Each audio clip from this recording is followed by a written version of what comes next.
Yo, what is going on, guys? This is Beanie and welcome back to another video. Today is the biggest video I've made in anticipation of MLB The Show 18. This is the thing that I care the most about. We just got our Diamond Dynasty stream and we have a ton of information to talk about.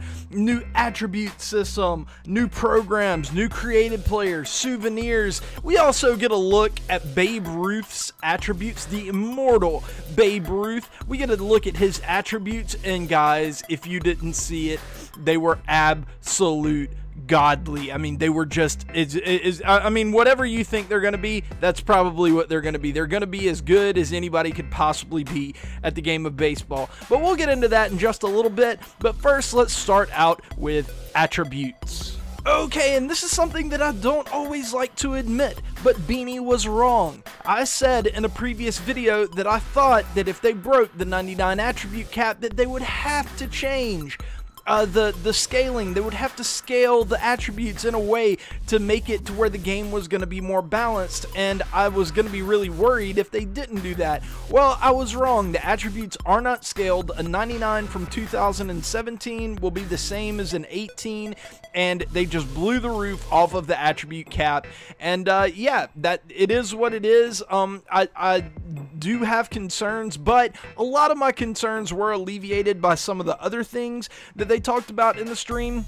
One of the things that everybody was really worried about was the new tier system. Now a diamond can be anywhere from an 85 overall to a 99 overall, and a gold is 80 to 84. A lot of people didn't really like that. It felt very Madden-ish to them.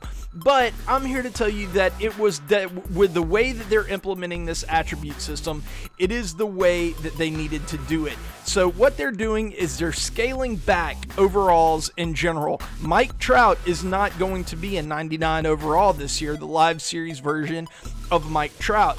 And there is good reason to do this because you have to, well, how do I explain this? You have to scale it back so that you can have more room to get to the 99 overall because you have more attributes that you're working with. You have higher hitting attributes that you're working with, so you have to leave yourself room to make it. And because if not, every card in the game that broke 100 would probably end up being a 99 overall. So what they did is they scaled back the attributes and they made it a lot more difficult to be a 99 overall. But that doesn't mean that the cards are going to be any worse. In fact, the cards are probably going to be a lot better, but they're just the number beside their card is going to probably be a little bit lower. They gave an example of Barry Larkin from last year, a 92 version of his card and an 89 version of his card this year. The 89 version of his card was clearly better, but his overall was a little bit lower, and that's because they had to scale back the overalls. This is something I always advocated for, scaling all the attributes down a little bit, including the overall and the individual attributes. That's something that I was an advocate for, but what they ended up doing was they did like some sort of hybrid to where they scaled up. Well, they didn't scale, they just blew the cap off of the 99 overall, and then they scaled down the overall attributes, which I think it has basically the same effect to where you can judge those outlier seasons a little bit better, but they just decided to do it just a little bit different than probably I would have, and I still have a few concerns with it, but a lot of my questions were answered during the stream. One important thing to note with this is that the overall cap of 99, or that they blew the, I can't talk right now, that they blew the roof off of, you know, to where the new cap is going to be 125, and not all attributes will be affected. The only attributes that will be affected for hitters is contact, power, vision, discipline, and clutch. And for pitchers, it's only, I believe, stamina, clutch, and the pernines. I believe that is all that's affected. So no velocity, break, speed, fielding, arm strength, those do not go past the 99 overall threshold. It's only hitting and pernines and stamina and stuff like that.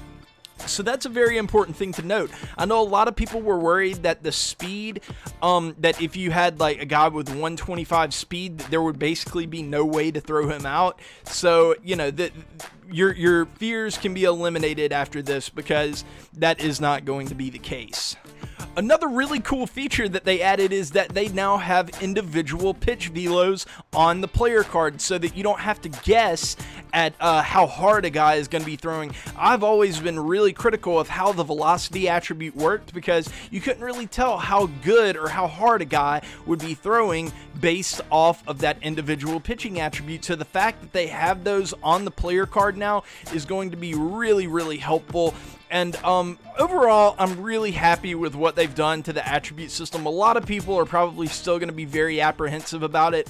I, for one, most of my questions about it were answered. I still have some minimal concerns, but I feel pretty confident that it's going to be pretty good going forward, and even a better system than what we had going forward. And I really love the fact that they did lower the overall. They did scale down the overalls a little bit, because whenever you get a 99 now, you know that you're going to be getting one of the best players in the game, and it's not, you know, it's not going to be kind of hit and miss like it was last year with let's say, for example, the 99 overall Mike Scott. You know, nobody really used that card because it wasn't that good, yet it was a 99 overall.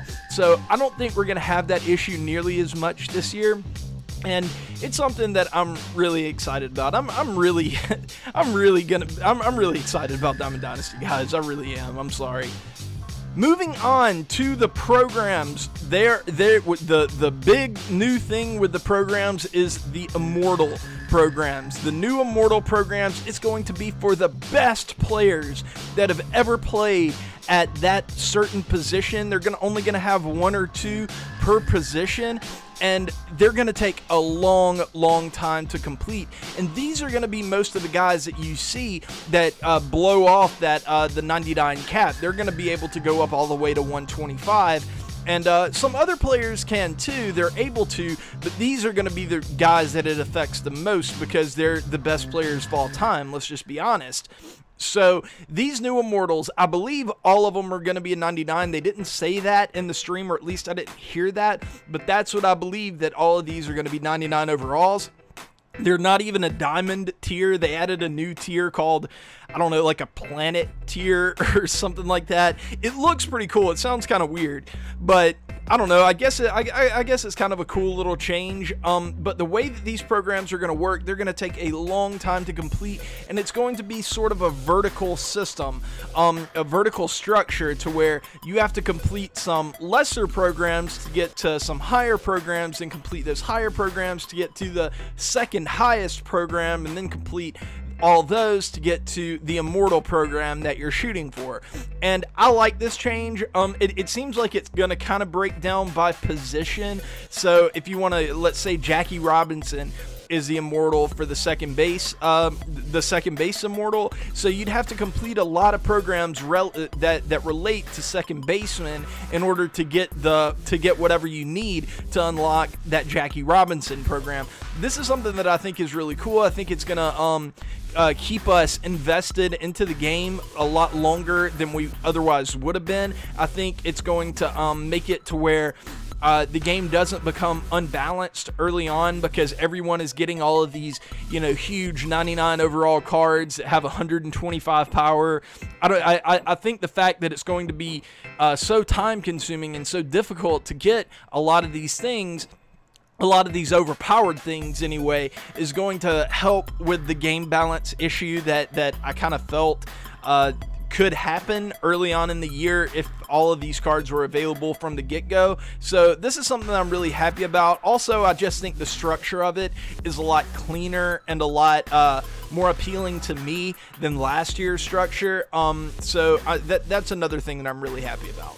Also below the Immortal Legend tier, I guess, is the Career Arc tier. And this is, I don't want to call them like, you know, second tier legends or legends who aren't as good as the Immortals, because there are some really good cards in those programs, but it is kind of like a second tier of program to where you're going to be getting cards that are still really good, but they're not quite as good as the Immortals. But on the same token, they're probably going to be a little bit easier to acquire than some of those Immortal cards. So you know, the career art thing could be really cool, and we could see some of those cards a lot earlier in the year than than the Immortal programs, because I really believe them when they say that it's going to take quite a while to get to the Immortals. The next thing that we need to talk about is the cap, and the cap is but for those that don't know, the cap is the creative player, and the creative player is totally different this year,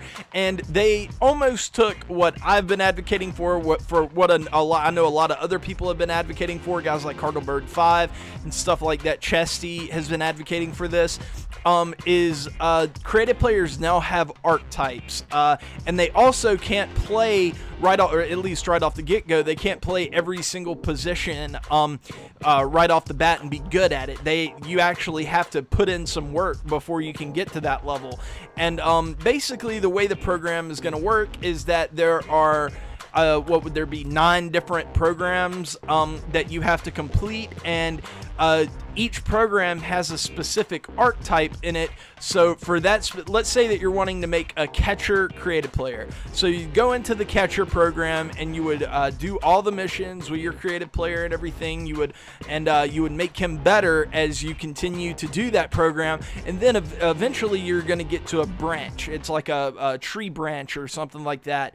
You're going to have to make a decision. Do you want your guy to be a power-oriented catcher? Do you want him to be a contact-oriented catcher? Do you want him to be more balanced? And this is something that is going to keep guys from being able to make just an OP creative player and, you know, just have him be the best player on his team regardless of where you put him. It's going to be a lot more difficult to get that guy to be as good as you want him to be. And this is a great change. Now, I will say that I could foresee, because equipment is still applicable to creative players, so if you have a guy, I saw for the catcher, the power catcher, that he had 70 contact and I think it was like 91 power or something like that. And so if you put equipment that kind of focused on contact on your guy, contact and vision, that you could get your contact and vision up to a point to where you're pretty close to 99 everything. And so that is something that your creative player is still probably going to be really good, but I know that it's going to be damn near impossible to have them be like a 5-tool type of guy to where they have 99 contact, 99 power, and 99 speed with 99 fielding.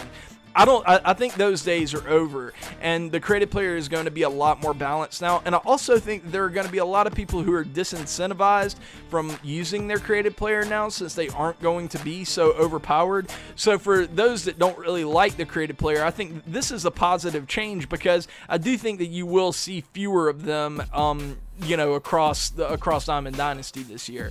So overall, I think it's a good change. I think it's something that we've needed for a long time, because the whole system of feeding cards to your creative player, it was always just kind of weird and kind of boring, and it wasn't very dynamic. You couldn't really customize your creative player the way that you really wanted to. So overall, great change, much welcomed. Souvenirs. This is the next part of the stream that I want to talk about. Souvenirs is something that I was really worried about. I was really worried that the way that souvenirs were going to work is it was going to make it a lot like Madden, and that some souvenirs would be on the market and they would be required to you know, complete this certain thing. And it seems like that's a little bit of it, but it's not going to be it's not going to be what I originally thought it was. It's not going to be where you're going to have to pay 300,000 subs for a souvenir and put it in this thing, and then once you have this, you have to collect a couple other things, and then you'll get this great player. I don't think that that's going to be it. I think there are going to be basically 2 types of souvenirs. There's going to be the types of souvenirs that you earn through programs and stuff like that, and those souvenirs will be used to get, I don't know, I guess like some of the players, or to put them into other programs to be able to unlock players from other programs, or something like that, I guess. I think that those souvenirs, the ones that you get out of programs. I don't really know exactly how you're going to use those. They were kind of vague about it on the stream, but then there's another type of souvenir, or it's not really another type of souvenir, it's just another way to earn the souvenir. And these you're going to get through the exchange portion. You can exchange certain souvenirs to get other souvenirs, like you can exchange uniforms to get autographs and stuff like that. And you can also buy and sell those on the market. This is what I'm a little bit worried about, because there are collections, there are souvenir collections, programs that are like specific to the certain type of souvenir. So like bat autographs is one of the programs, and you have to collect, I guess, all of the bat autographs. And once you've collected all of them, there will be exclusive players that you can only earn through through putting, I guess, every single bat autograph in the game into this program. And all of those bad autographs that are sellable on the market, I could see their prices becoming outrageous if the reward is good enough, and depending on the rarity of the item. So what I'm kind of hoping for is that most of the souvenirs that are bought and sold on the market are fairly common and they aren't exceptionally rare. So they can't like jack up the price of them, because if they have one or two of those souvenirs that are extremely rare and they're exclusive players locked behind those souvenirs, I'm telling you, those souvenirs are going to cost 100,000 stubs plus, and I just don't want to pay that many stubs for a bobblehead. I just don't.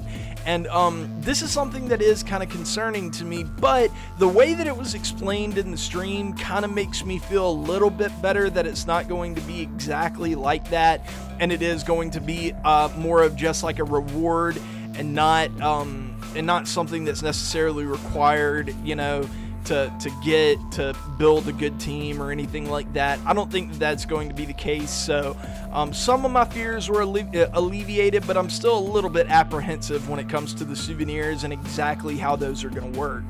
Okay, on to customization. This is the thing that I'm just super excited about. This is something that I cannot believe they haven't put in before, or not really put in, but just added on to before, because they're just so, to me, it's the best option for as far as uniform customization and player customization and stuff like that. MLB The Show does it better than any other Ultimate Team mode. Diamond Dynasty does it better. And I've always thought that this is something that they should focus on, but they never did, not until this year. Well, this year they've added a ton to customization. You have, for your players, you have a new batting stance creator. You have new customized bat flips and stuff like that that you can slap on your creative player. But the big advancement comes in team customization, and that's what I'm really interested in. I love creating cool new uniform concepts, cool new logo concepts. I love doing that. I'm not very good at it, but I love doing it. It's always something that's been a lot of fun to me. And they have put in so much with the new uniforms and stuff. They have new piping and styles. They have new logo finishes. They have like a shiny finish on your logo, and then like a matte, I guess, finish on your logo. They have new cities like that you can put on your created team, to where you can have better audio and stuff for your team. They have new name and number fonts, which is something that I love, because used to you only had two it was like a block font and then a classic font, and I thought both of them kind of looked like crap, to be honest. So I'm really glad they put, I think it's like 9 new name and number fonts, which is really, really cool. You can now put numbers on your sleeves, which is really cool. That's something that I've always wanted. Something that they didn't talk about that I kind of wish they would have put in is like patches on your sleeve that maybe you could earn somehow, and you could add it to your uniform and stuff. I've always thought that idea was really cool, but you know, they didn't put it in this year, unfortunately, so that kind of sucks. But sleeve numbers is awesome.